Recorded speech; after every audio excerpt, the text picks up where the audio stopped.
Do you struggle with finding your tribe? Here's how to fix that. First, the problem. If you follow my content, chances are that you are an individualist. You are someone who doesn't fit in with crowds. You're repelled by the oversimplified answers they offer. Where everybody is blindly following the social script, you like to ask questions, critical questions.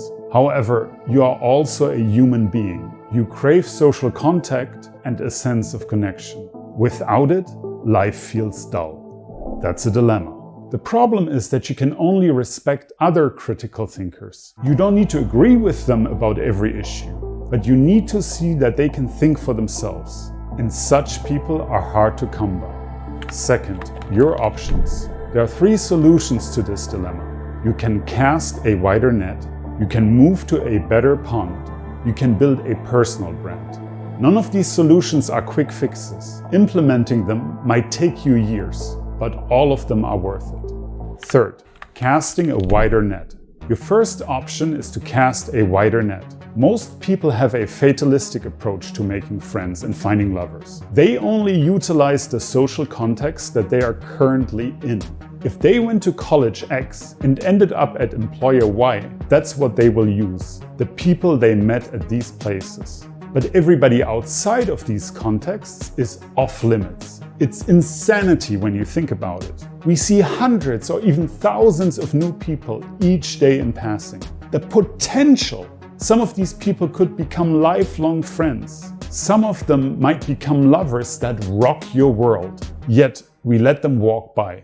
You need to overcome this. You need to do what everybody else is too afraid to do. You need to talk to strangers.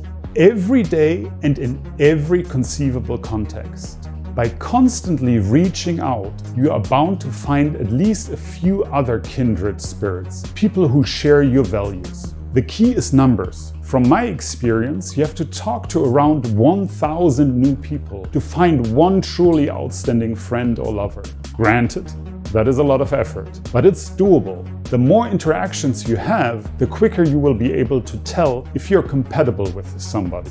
And when you finally meet a person who you truly click with, it will all have been worth it. If you like this video so far, please consider subscribing to my channel. This will help me build my reach and produce more videos like the one that you're watching.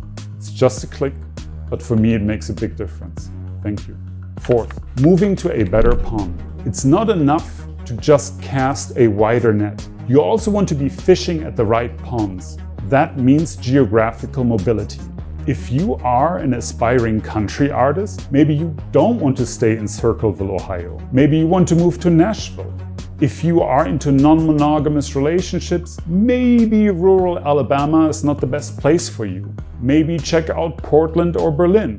If you love Brazilian Jiu-Jitsu more than anything in the world, what are you doing in Kansas? Go to Rio. By being in the right place, you will massively increase your chances of ending up with the right people.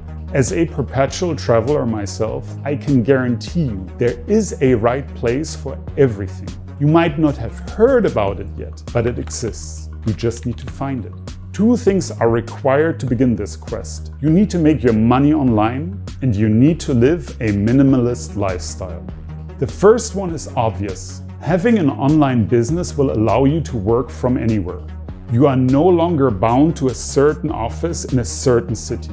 The minimalism thing is less obvious, but owning a lot of stuff will tie you down just as much as your 9 to 5. Owning thousands of physical items requires owning an apartment, and that means being stuck in a certain place. So, start getting rid of your stuff. Check out my video about extreme minimalism, I will link it in the description. Simultaneously, start building a location-independent business. I have a free guide about this, I will link to that as well. And then go find your pond.